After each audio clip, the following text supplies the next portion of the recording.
안녕하세요. 오늘도 사연살롱을 찾아주셔서 감사합니다. 아들과 단둘이 살고 있는 싱글맘이에요. 불과 몇 년 전까지만 해도 제가 애딸린 이혼녀가 될 줄은 몰랐어요. 저라고 남들처럼 행복한 가정을 꾸리고 싶지 않았겠어요? 더군다나 아이까지 있는데 말이죠. 하지만 남들처럼 살자고 내 인생에서 가장 중요한 부분을 포기하고 살 수는 없더라고요. 결혼도 따지고 보면 행복하지가 않은 거니까요.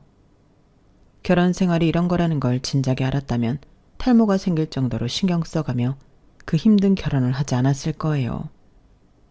애 때문에 어떻게든 참고 살아볼까도 했지만 그랬다간 내 명에 못 죽을 것 같았어요.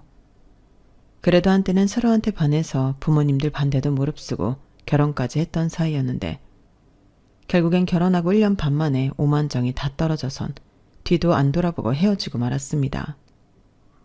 그럼 지금부터 제가 이혼하게 된 사연을 전해드릴게요. 저는 어린 시절을 중국에서 보냈어요. 아빠가 무역업을 하셔서 7살 때부터 12살 때까지 심천에서 살았거든요.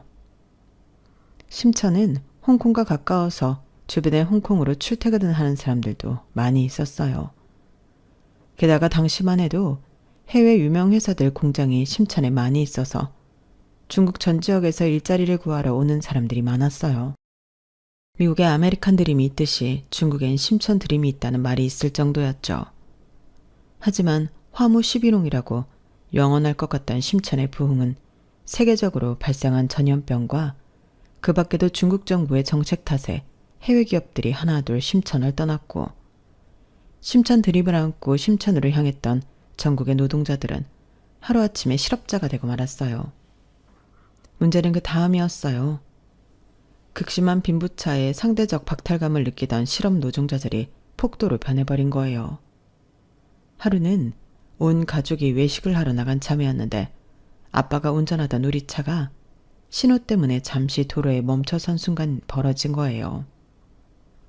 엄마가 앉아있던 보조석 유리가 강도가 던진 벽돌에 맞아 산산조각이 났고 창으로 강도 손이 들어와 엄마가 들고 있던 백을 빼앗아 달아났어요. 백에 들어있던 지갑과 휴대폰 귀중품들을 잃어버린 것도 문제지만 가장 큰 문제는 엄마가 다쳤다는 거였어요. 얼굴을 비롯해 온몸에 깨진 유리 파편을 박혔고 갑작스런 강도의 소용으로 충격을 받아서 한동안 차를 타지 못할 정도로 트라우마에 시달려야 했어요. 그때부터 엄마는 한국으로 돌아가고 싶다는 말을 하기 시작하셨어요. 아빠는 당장 사업을 접고 한국으로 갈 수는 없다고 반대하셨고요. 지금껏 부모님이 사소한 말다툼은 있었어도 저희 남매 앞에서 심하게 다투신 적은 없었는데 그때는 정말이지 하루가 멀다 하고 싸우셨어요. 당장이라도 짐을 싸서 한국으로 돌아가려는 엄마를 아빠는 조금만 기다려보면 중국 상황이 나아질 거라고 설득하셨어요. 하지만 아빠의 기대와 달리 시간이 지날수록 치안 상태는 점점 더 안 좋아졌어요. 아파트 출입문은 두꺼운 철문으로 하루 종일 닫아놓았고 아파트 주민들도 아파트에 출입할 때는 경비원들의 삼엄한 검색을 받은 후에야 출입이 가능했어요. 거기다 돈 때문에 아이들을 유괴하는 나쁜 놈들이 많아서 저랑 동생은 밖에서 뛰어노는 건 꿈도 못 꾸게 되었어요. 위치적으로 홍콩과도 가까워서 주말에 홍콩 디즈니랜드로 자주 놀러 다닐 수 있었던 살기 편한 심천이었지만 점점 더 사람 살기 힘든 곳으로 변해버렸어요. 설상가상으로 아빠 사업도 몇 년 사이 많이 어려워져서 더는 그곳에서 버티기 힘들어졌어요. 그렇게 우리 가족은 한국행을 결정하게 되었어요. 중국에서 살 때는 아빠 사업이 그래도 괜찮은 편이어서 부족함 없이 풍족한 생활을 할 수 있었지만 한국에 돌아온 이후에는 이전과는 완전히 다른 상황이었어요. 거기다 한국 물가가 생각보다 높아서 허리띠를 꽉 조여야 했어요. 한국에 들어오면서 운영하던 회사를 정리한 아빠는 전에 함께 일했던 동료의 도움으로 취직을 할 수 있었어요. 회사 대표로 있던 시절과는 비교도 안 될 정도로 월급이 줄었음에도 불구하고 퇴근 시간 이후나 주말에도 업무에 시달려야 했어요. 아빠 혼자 버리려는 생활이 불가능해서 엄마는 엄마대로 아르바이트를 시작했어요. 살림도 해야 하고 저희 남매도 챙겨야 해서 반타임 정도만 일할 수 있는 김밥집에서 일하게 되셨거든요. 중국에서 오래 살다 보니 한국어보다 중국어가 편했던 동생과 저는 언어 때문에 반아이들한테 놀림도 많이 받았어요. 그래도 중국어를 잘해서 좋은 점도 있었는데 그건 바로 또래들보다 한자를 많이 한다는 거였어요. 제가 초등학교에 다니던 때는 초등학생들 사이에서 한창 한자 능력 시험이 인기였는데 동생과 저는 그런 면에서 많은 덕을 봤어요. 역시 아이들이 적응이 빠르다고 동생과 저는 금세 한국 생활에 적응했어요. 친구를 사귀고 같이 어울려 놀기 시작하면서 한국어도 눈에 띄게 늘었어요. 처음 전화 갔을 때 어눌한 한국어 발음과 짧은 어휘력 때문에 놀리던 아이들도 이제는 더 이상 놀릴 거리가 없어졌을 정도로요. 어른들이 그런 말을 하잖아요. 젊을 때 많은 경험을 하라고요. 어떻게 보면 저는 어린 시절을 중국과 한국에서 보냈기 때문에 양국과의 언어와 문화를 습득할 수 있었고 그 덕을 보고 살 수 있었어요. 저는 대학에서 중국어학과를 나온 뒤 관련 회사에 취직해 한국과 중국을 오가며 일을 하게 되었거든요. 남편을 만나게 된 것도 직장 안에서였어요. 남편과 같은 직장에 다녔던 건 아니고 남편은 저희 협력업체 직원이었는데 한동안 협업을 하면서 가까워졌어요. 저는 좀 계산이 흐린 편인데 남편은 아무리 가까운 사이라도 계산이 확실하더라고요. 예를 들어 저는 후배들이 밥을 사달라고 하거나 커피를 사달라고 하면 거절을 잘 못했어요. 그냥 내가 돈 한 번 쓰고 분위기 화기애애하게 끌고 가는 게 낫다고 생각하는 편이었거든요. 그런데 그걸 이용하는 사람들이 꼭 있더라고요. 여러 번 당해주면 호구 잡히는 거라는 건 저도 모르는 게 아니지만 그래도 그렇다고 그런 걸로 얼굴 붉히거나 화를 내기도 좀 그랬어요. 그런데 그걸 본 남편이 자기 일처럼 나서주더라고요. 차미연 씨, 정도껏 하세요. 이주은 대리님이 차미연 씨 먹여 살리려고 직장 다니는 건 아니지 않습니까? 자기 밥은 자기 돈으로 사 먹읍시다. 아니, 내가 뭘 그렇게 인주은 대리님한테 얻어먹었다고 그래요. 그냥 선배니까 후배한테 밥 좀 사달라고 했던 건데 그게 뭐 그렇게 잘못했다는 거예요? 그리고 그걸 왜 임성준 대리님이 따지세요? 혹시 두 분 사귀세요? 그런 거 아니면 협업 끝나고 볼 일도 없는 사람이 왜 끼어들고 난리래? 진짜 웃겨. 먹긴 놈이 썩는다고 후배는 자기 잘못은 생각 않고 저 대신 따져주는 남편한테 오히려 화를 냈어요. 그러면서 사람들 앞에서 우리 두 사람이 무슨 관계라도 되는 것처럼 오해성 발언을 했어요. 저 때문에 아무 관련도 없는 남편이 말도 안 되는 루머에 엮이는 게 미안해서 더는 가만히 있을 수가 없었어요. 그래서 안 되겠다 싶어 제가 한마디 하려고 했는데 남편이 먼저 입을 열었어요. 차미연 씨, 입사 몇 년 차예요? 2년 차인데요. 그건 왜요? 난 또 사회 초년생인 줄 알았는데 오래 일하셨네요. 그런 성격 가지고도. 맞아요. 우리가 협업 끝나면 다시 안 볼 사이긴 하죠. 그래서 이렇게 함부로 소설까지 써가며 논점을 흐리려고 하는 모양인데 그럼 나도 안 볼 각오하고 솔직하게 말할게요. 회사는 차미연 씨 집이 아니에요. 직장에서 만나는 상사나 후배들도 당연히 차미연 씨 가족이 아니고요. 그러니까 함부로 피해주지 말고 함부로 무례하게 굴지 마세요. 여기서 차미연 씨를 위해서 밥값을 내줘야 하고 커피값을 내줘야 하는 사람은 아무도 없어요. 그렇게 공짜가 좋으면 집에 가서 부모님한테 달라고 하거나 형제 자매한테 말해보세요. 공사는 구분 좀 하란 얘기입니다. 그리고 이주은 대리님이랑 내가 사귀냐고 물었죠. 그런 질문도 상당히 무례하고 건방진 질문입니다. 당장 사과하세요. 진정성 있는 사과를 해야 할 겁니다. 그에 따라 상부에 보고할지 말지를 결정할 거니까요.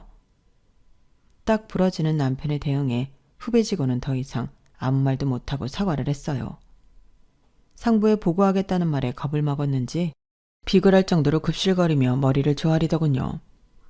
남편의 도움으로 상황은 잘 정리가 되긴 했지만 그렇다고 기분이 좋지는 않았어요. 내가 너무 멍청하게만 느껴졌거든요.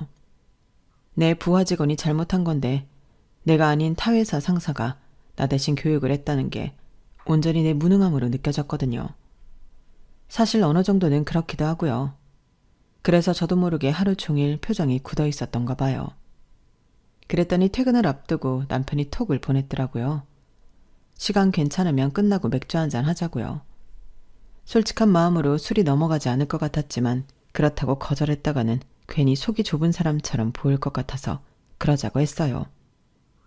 그렇게 협업을 시작한 지 2개월이 넘은 시점에 단둘이 술자리를 갖게 된 남편과 저는 처음으로 사적인 대화를 나눌 수 있었어요. 그렇게 그날 있었던 일을 어느 정도 풀고 자리에서 일어나려는데 남편이 대뜸 그러더라고요. 실은 아까 차미연 씨한테 들킬까봐 겁났어요. 네? 뭐를 들켜요? 제 마음이요. 우리가 사귀는 사이냐고 물었을 때 실은 그랬으면 좋겠다고 속으로 생각하고 있었거든요. 남편의 그 말이 너무 뜬금없기도 하고 어떻게 반응해야 할지도 모르겠어서 아무 말도 못하고 있었더니 남편이 그럴 줄 알았다는 표정으로 말하더군요. 이주연 대리님 성격상 이런 반응을 보일 거라고 예상은 했어요.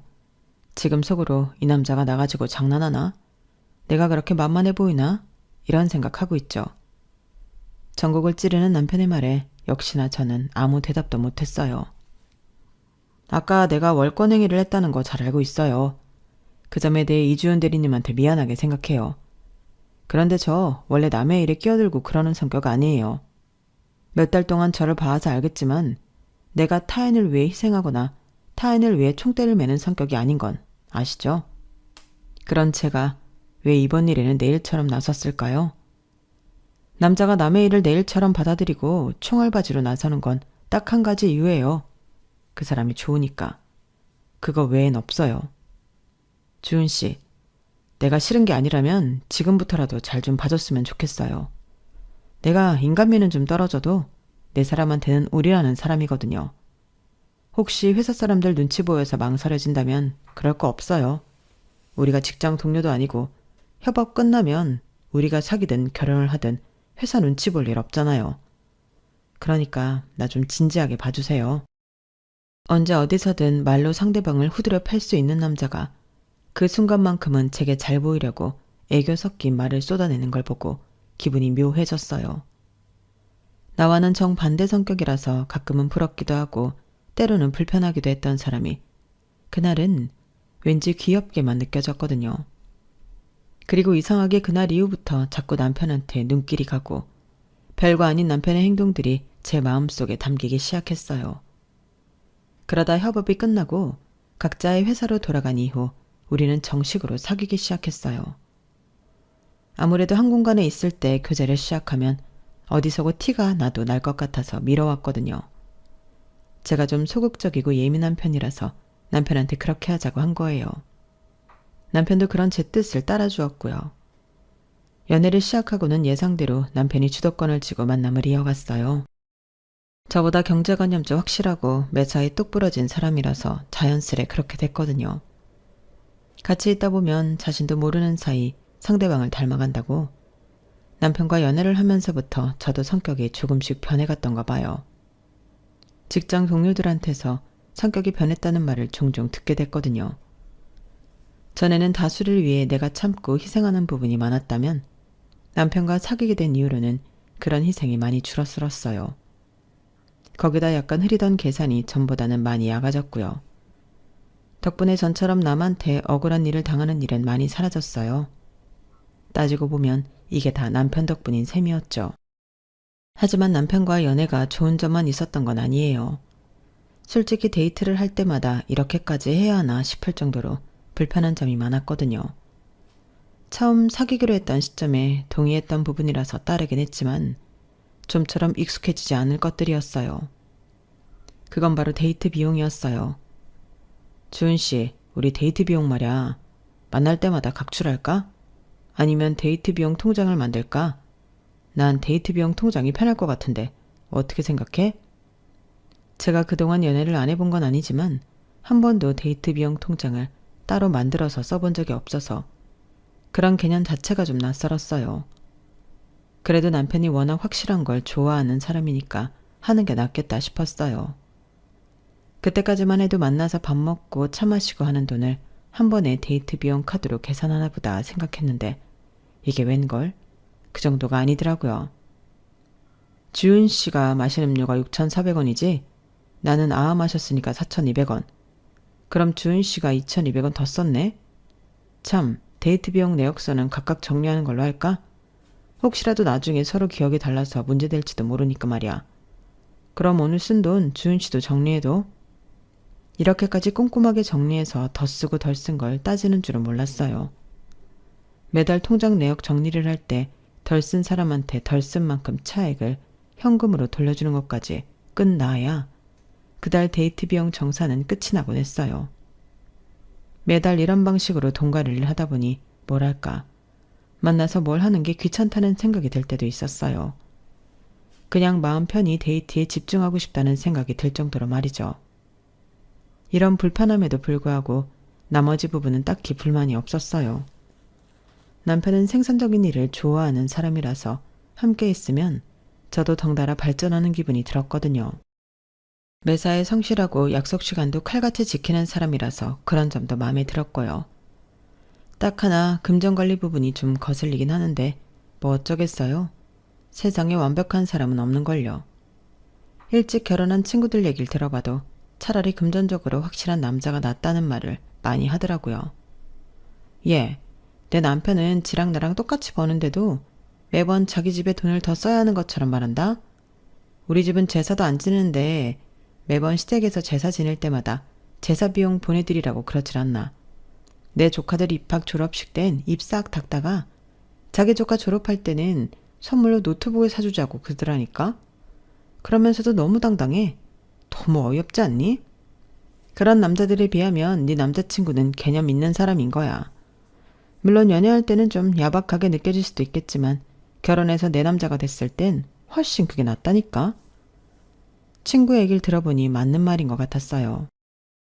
결혼하면 어차피 공동재산이 되는 건데 확실한 게 흐린 것보단 낫겠다 싶었거든요.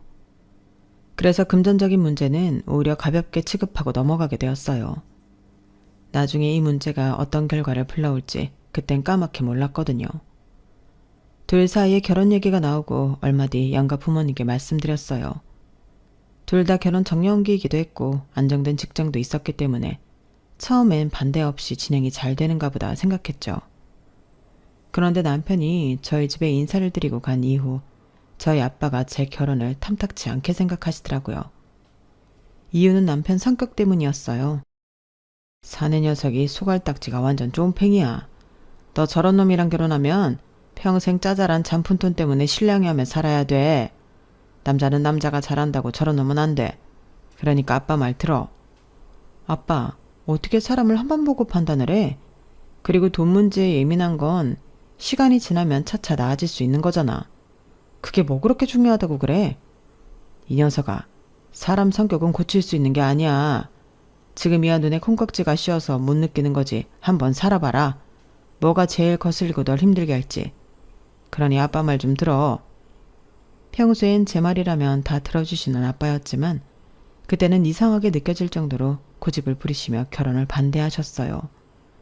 그 바람에 아빠 눈에 잘 들기 위해 아빠한테 선물도 많이 해드리고 아빠와 남편이 얘기를 나눌 수 있는 술자리도 자주 잡아가며 노력을 했어요. 처음엔 남편한테 눈길도 안 주시던 아빠는 조금씩 저와 남편의 노력을 봐주시기 시작했어요. 반년 넘게 아빠한테 공들인 이후에야 가까스로 결혼 허락을 받을 수 있었어요. 그 기간 동안 따로 들어간 제 돈만 해도 수백이라는 게 문제였지만요. 아빠는 남편이 사다 드린 선물들이 남편 주머니에서 나온 돈인 줄 알고 계셨지만 고스란히 제 통장에서 나간 돈으로 사드린 거였으니까요. 아무튼 큰 돈을 들이고서야 하게 된 결혼은 그나마 순조롭게 흘러갔어요. 평소 데이트할 때와 같은 방식으로 결혼 비용도 똑같이 부담해서 집을 구하고 살림을 채우고 예식장비랑 청첩장, 스드메 비용을 처리했어요. 남편이 워낙 금전적인 부분에 있어서는 확실한 사람이라 할인도 많이 받고 허투루 나갈 돈도 많이 절약할 수 있었어요.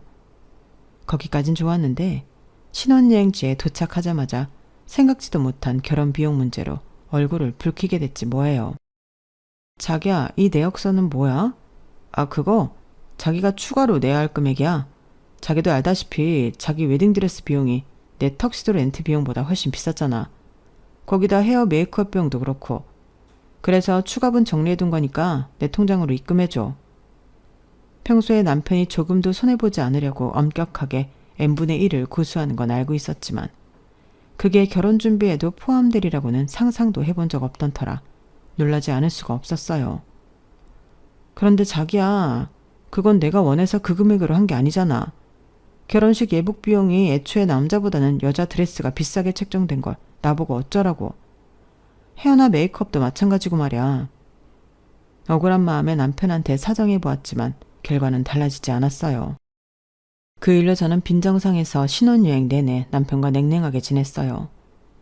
한국으로 돌아오기 전 현지 아울렛에서 양가 부모님 선물을 살 때도 남편은 가격 차이에 꽤 민감하게 신경 쓰는 모습이었어요. 결혼 전에는 남편의 장점이라고 생각했던 확실함이 슬슬 쪼잔함으로 느껴지기 시작한 것도 그 무렵이었던 것 같아요.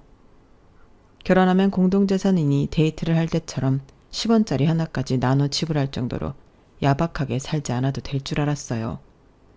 그런데 웬건 달라진 건 하나도 없더라고요. 오히려 남편의 지독한 경제관념을 매 순간 경험해야 해서 정신적인 스트레스만 더해질 뿐이었어요. 당연히 돈 문제로 말다툼을 벌이는 날도 늘어갔거든요. 처음엔 제가 많이 참고 넘겼었는데 치사하게 다른 것도 아니고 먹는 것 가지고 타박을 하니까 도저히 못 참겠더라고요. 결혼하고 몇 달 지나 저는 임신을 했는데 남들은 입덧이다 뭐다 잘 먹질 못한다는 시기에도 희한하게 저는 입맛이 돌더라고요. 평소에 군것질을 자주 하는 편이 아닌데도 그 시엔 군것질을 입에 달고 살 정도였어요. 회사에서도 책상 서랍 속이며 모니터 근처에 먹을 걸 쌓아둘 정도로요. 그러다 보니 제가 먹는 데 들어가는 비용이 임신 전보다 많이 늘었더라고요. 그러니 전체 식비도 늘 수밖에 없었죠. 그런데 이걸 두고 남편이 트집을 잡기 시작한 거예요. 부식비가 왜 이렇게 많이 늘었어? 이거 다 당신이 군것질하는 것 때문에 는 거지. 안 되겠다. 이번 달부터 당신이 10만 원씩 더 내야겠어. 그 말을 듣는데 순간 울컥하더라고요. 아니, 다른 것도 아니고 뱃속에 아이 때문에 식욕이 는 건데 이걸 온전히 내가 먹은 걸로 치고 나한테 돈 더 내라고 할 일인가 싶었거든요. 남들은 임신한 아내를 위해서 밤새 문전까지 해서 먹을 걸 사다 나른다는데 내 남편은 그런 노력은 고사하고 돈 들어간 거 회수할 생각만 하다니 정말 너무한 거 아닌가요? 뱃속에 아이가 저 혼자 맞는 것도 아니고 자기 아이이기도 한 건데 그걸 알면서도 식비를 야박하게 계산하는 걸 보니 욱하더라고요. 그렇다고 남편의 이런 찌질한 점을 누구한테 말할 수도 없었어요. 친구한테 하겠어요? 친정 부모님한테 하겠어요? 결국엔 그게 다 제 얼굴에 침 뱉는 꼴인걸요. 그제야 왜 아빠가 남편과의 결혼을 반대했는지 그제야 확실히 알 수 있었어요. 하나를 보면 열을 안다고 이런 일이 생길 걸 이미 예상하셨던 거예요. 양쪽 집안 통틀어서 저희 아이가 첫애였기 때문에 여기저기에서 축하금과 선물이 많이 들어왔어요. 선물 중에는 꼭 필요한 것들도 많았고 어떤 건 겹치는 것들도 꽤 있었어요. 그런 건 당땡에 올려서 팔기도 했어요. 그렇게 올린 부수입은 제 간식비로 고스란히 들어갔고요. 출산 예정일이 이제 보름 정도 남은 탓에 회사에 출산 휴가를 내고 본격적으로 출산 준비를 했어요. 아기가 출산일에 딱 맞춰서 세상에 나온다는 보장이 없기 때문에 미리 준비를 해둬야 했거든요. 다행히 임신 초기에 바로 예약을 걸어두었던 산후조리원에 자리가 나서 한시름 덜 수 있었어요. 말이 나왔으니 말인데 산후조리원 때문에도 남편이랑 많이 다퉜어요. 남편은 그 돈을 주고 산후조리원에 왜 들어가느냐고 이해를 못했거든요. 그냥 장모님 모시라고 해. 산후조리야 집에서 하면 되지 뭐하러 거길 들어가겠다고 그래. 한두 푼도 아니고 가격이 완전 호텔 스위트룸 비용인데 말이야. 우리 엄마가 시간이 어딨어. 그리고 왜 우리 엄마한테 떠넘기려고 그래. 옆에서 산후조리 돕는데 힘이 얼마나 드는지 알아? 그 힘든 걸 왜 우리 엄마한테 시키냐고. 난 싫어. 알았어. 그럼 우리 엄마한테 해달라고 그럴게. 그럼 됐지? 뭐? 당신 제정신이야? 어떻게 시어머니한테 산후조리를 해달라고 그래? 입장 바꿔 생각해보라고. 당신이라면 우리 아빠가 당신의 입을 속옷 빨아주고 아침 저녁으로 밖에서 갖다 바치면 마음이 편하겠어? 당신이 보는 앞에서 집안 청소에 빨래 5만 가지 집안일까지 다 하는데 마음 편히 앉아서 보고 있을 수 있느냐고. 없지? 그럼 나는 어떻게 했어? 출산으로 몸까지 온전치 않은데 마음까지 불편할 게 뻔하잖아. 누군 비싼 돈 들어가며 조리원에 가고 싶은 줄 알아? 그래도 어쩔 수 없으니까 그러는 거 아니냐고. 솔직히 매번 당신이 나만 보면 돈돈거리는데 그럴 때마다 얼마나 스트레스 쌓이는 줄 알아? 먹는 거 하나, 입고 쓰는 거 하나까지 당신 나한테 따박따박 돈 다 받고 있잖아. 뱃속에 애가 들어있는데 평소보다 많이 먹는 건 당연한 거 아니야? 임신해서 몸이 불었으니까 몸에 맞는 옷도 사야 되는 거 아니냐고. 그런데도 항상 나한테 부담하라고 강요하잖아. 내가 밖에서 혼자 애 만들어 온 거야? 아니잖아. 근데 어쩜 사람이 이러냐고. 시작은 산후조리원 얘기였지만 늘 이야기의 끝은 이런 식의 감정 문제로 번져갔어요. 임신하고 남편한테 서운한 게 많았던 탓에 누가 툭 치기만 해도 그간 서러웠던 일들이 본물 터지듯 쏟아 나왔거든요. 임신으로 호르몬 이상이 생겨 감정 절제가 안 되기 때문인지도 모르겠지만요. 아무튼 전보다 많이 예민해진 저는 사소한 걸로 남편과 말다툼을 벌이는 일이 많아졌고 그건 내적으로도 많은 변화를 가져왔어요. 남편에 대한 좋은 기억이나 장점이라고 느껴왔던 것들이 온통 단점으로 가려지기 시작했거든요. 남편의 행동 하나하나가 치사하고 치졸하게 보이니까 인간 자체에 대한 애정이 사라지더라고요. 그리고 얼마 뒤 그런 변화에 확실하게 방점을 찍는 사건이 벌어지고 말았어요. 출산 예정이 이틀 전에 아들을 출산한 저는 예약해둔 조리원에서 산후조리를 했어요. 조리원 비용을 양가 부모님이 반반 부담해 주신 덕분에 그곳에 있는 2주 동안은 마음 푹 놓고 지낼 수 있게 됐거든요. 남편도 자기 돈 들어가는 게 아니다 보니 전과 달리 별말이 없더라고요. 그렇게 2주간 산후조리를 마치고 집에 돌아갔는데 그날 밤 남편이 그러는 거예요. 산후조리원 말이야. 확실히 비싼 값을 하긴 하더라. 그치? 아무래도 그렇지. 돈만 있으면 한 일주일 더 있다 나오고 싶더라니까. 그래서 말인데 당신도 2주 동안 쉬다 왔으니까 이번엔 나도 좀 쉬고 올게. 회사에 연차 남은 거랑 합해서 휴가를 냈거든. 한 일주일 호캉스 하면서 푹 쉬다 오려고. 순간 제가 뭘 잘못 들은 줄 알았어요. 이런 시기에 호캉스라뇨. 당신 그게 무슨 말이야? 호캉스를 가겠다고? 지금 이 시기에? 오, 당신도 쉬고 왔잖아. 그러니 이제 내 차례지. 조리원비가 5성급 호텔 스위트룸 가격이니까 나도 그 정도 금요로 가도 되지? 아, 당신 없는 동안 먹는 것도 부실하고 이래저래 힘들었는데 이참에 룸서비스 먹으면서 호텔 패키지 제대로 즐겨야겠어. 쉬는 동안 전화 연락도 싹 다 끊고 디지털 디톡스도 할 생각이야. 아, 간 김에 호텔 짐에서 몸도 좀 만들어야겠다. 어때? 내 계획 죽이지. 그때까지만 해도 이 인간이 장난을 치는 거라고 생각했어요. 그런데 다음날 눈을 떠보니 남편이 없더라고요.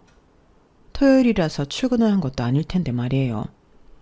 그런데 몇 번이나 남편한테 전화를 걸었는데 도통 전화를 받지 않더라고요.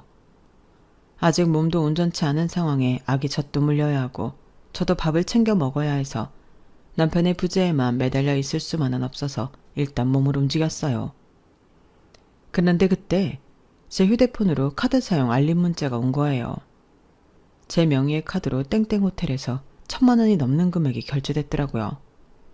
그걸 보자 보이스피싱이나 카드 사이킹이 아닐까 하는 생각이 들었어요. 그래서 일단 지갑에 들어있는 제 카드부터 찾아봤는데 없더라고요. 딱 그 카드만 사라지고 없는 거예요. 그렇다면 이건 해킹이 아니라 누군가가 내 카드를 습득해서 땡땡 호텔에서 고액을 긁었다는 얘기였어요. 당시엔 어떻게든 결제를 막아야 한다는 생각에 카드사에 전화해 신고부터 했어요. 그렇게 신고를 하고 1시간쯤 지났을까요? 그렇게 연락이 닿지 않던 남편이 전화를 했더라고요. 남편 목소리를 들으니 순간 짜증이 확 났는데 글쎄 남편이 오히려 더 화를 내지 뭐예요. 당신이 카드사에 연락해서 결제 취소했어? 당신이 돈 한 카드로 신고했냐고. 아이씨, 당신 때문에 내 꼴이 웃어졌잖아. 뭐야 그럼. 내 카드 훔쳐서 땡땡 호텔에서 결제한 게 당신이었어? 미친 거 아니야? 그러자 남편은 당연하다는 듯이 그러는 거예요. 내가 어제 말했잖아. 호캉스 갈 거라고. 긴 말 필요 없고 당장 카드사에 전화해서 해결해. 내 휴가 망치지 말고 제대로 해결하라고. 카드 도난 신고를 받은 호텔 측이 경찰에 신고를 하면서 남편은 근처 지구대로 끌려간 상태였어요. 제가 카드사에 전화만 넣으면 쉽게 해결될 일이긴 했지만 솔직히 그러기 싫더라고요. 그래서 일부러 시간을 끌고 연락을 안 했어요. 어디 한번 당해보라는 심보였죠. 결국 그날 남편은 호텔에 있는 경찰서에서 하룻밤을 보내게 되었어요. 그리고 다음 날이 돼서야 카드사에 연락해 상황을 수습해 주었죠. 그랬더니 이 인간이 집에 오자마자 아주 난리를 치더라고요. 너 미쳤어? 너 때문에 내가 무슨 꼴을 당했는지 알기나 해? 그걸 내가 알아야 해? 그러게 남의 카드는 왜 훔쳐서 난리야. 당신이 범죄를 저질렀으면 거기에 대한 벌을 받는 건 당연한 건데 누구한테 큰 소리냐고. 적반하장도 유분수지. 그러자 남편은 되려 황당하단 표정으로 떠들어댔어요.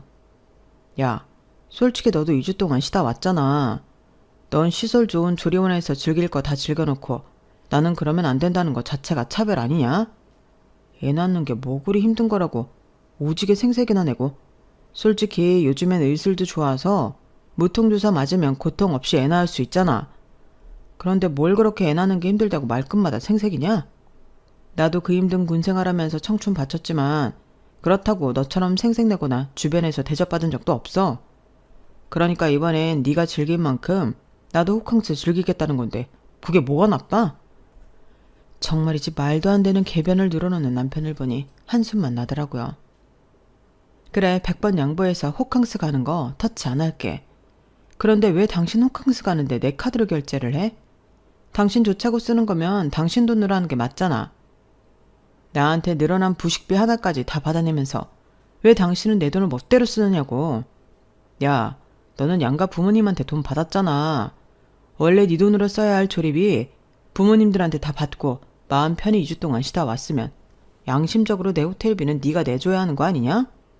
너는 실컷 쉬고 와서 나보고는 호캉스 한다고 뭐라고 할 처지는 아니지 않나? 남편은 정말이지 철딱선이 없는 소리를 이어갔어요. 출산을 하고 조리원에서 몸을 회복하는 과정을 쉬다 왔다고 표현하는 사람이라니. 그동안 내가 남편을 잘 모르고 살았구나 싶더라고요. 게다가 출산한 아내처럼 자기도 똑같이 쉬겠다며 와이프 카드로 인류 호텔비를 결제하는 남자라니. 이보다 최악인 남자가 세상에 있을까요?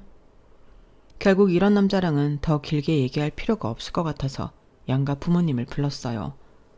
와서 상황 얘기를 전해들으신 양가 부모님은 다들 눈에서 싸늘한 냉기가 흘렀어요. 당신 아들의 황당한 요구가 창피하셨던 아버님은 옆에 있던 쿠션을 들어 제 남편한테 던지셨어요. 에라 이 미친놈아, 네가 제정신이냐? 네 자식이 태어났는데 정신 못 차리고 여전히 이기적으로 굴어? 며느리가 놀려고 조리원에 들어갔냐? 어쩜 그렇게 이기적이고 생각이 짧아. 당장 사과해. 사과 안 하고 뭐해? 아빠, 내가 뭘 잘못했다고 그래. 솔직히 저 사람 2주 동안 쉬고 온 거 맞잖아. 여자라면 누구나 하는 출산인데 그게 무슨 대수라고 그러냐고. 여자는 출산하고 남자는 군대 가고 각자 나눠서 하는 건데 뭘 그렇게 생색이 난 말이야. 그러자 가만히 참고 있던 저희 아빠가 죽일 듯 노려보며 소리쳤어요. 그래, 그 호텔비 내가 내주마. 대신 넌 앞으로 내 손자에 대해 아무런 권리도 주장하지 마라. 부모가 돼서는 자식보다 지 몸 편한 게 우선이라면 부모 노릇할 자격이 없는 거지 뭐. 그런 정신상태로 지금껏 멀쩡히 사회생활 해온 게 용하다. 여자가 애를 낳는 건 자기 몸을 축내가며 목숨까지 걸고 하는 거야. 네 어머니가 널 그렇게 낳으셨다고. 그런데 그걸 단순히 군대 가는 문제 정도로 치부하는 놈이라면 더는 상대하고 싶지 않구나. 너 같은 건 애초에 인간 되게 글러먹었어. 그러니 이참에 둘이 갈라서라. 너같이 이기적이고 치졸한 놈한테 더는 내 딸이랑 손자 못 맡기겠으니까 갈라서라고. 사돈도 보셨죠?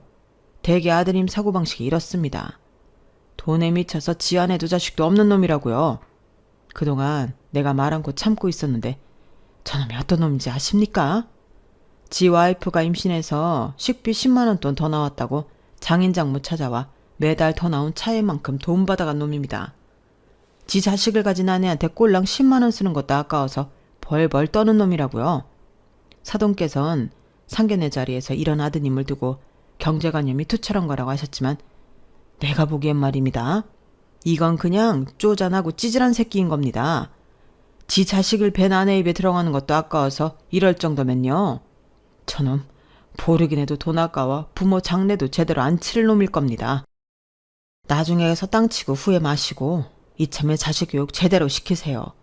남의 자식 인생 망치지 않게 말입니다. 그 사건 이후로 저희 부부는 물론 양가 부모님들도 철천지 원수처럼 변해버렸어요. 그리고 그해 가을 우리 부부는 합의이혼을 했어요. 남편은 양육비를 받지 않겠다는 조건하에 친권까지 제게 넘겨주었어요. 그 얘기를 들은 저희 아빠가 그러시더라고요. 그놈은 돈만 준다면 지 부모도 팔아먹을 놈이야.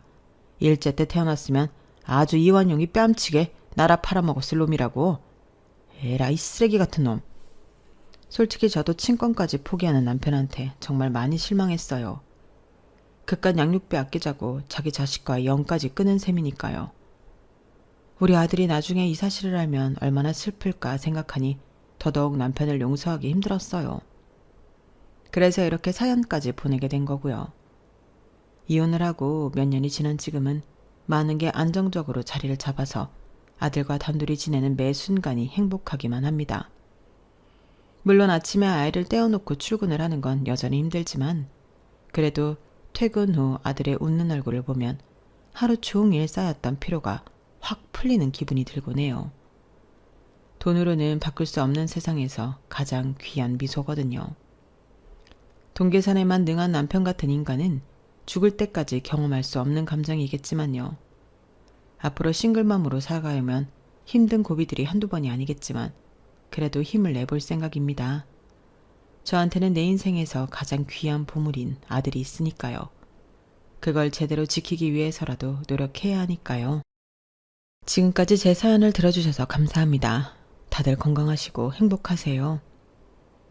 여러분, 사연 댓글에 응원과 현명한 조언 부탁드려요. 좋아요와 구독은 저에게 큰 힘이 됩니다. 오늘도 좋은 일 가득하세요.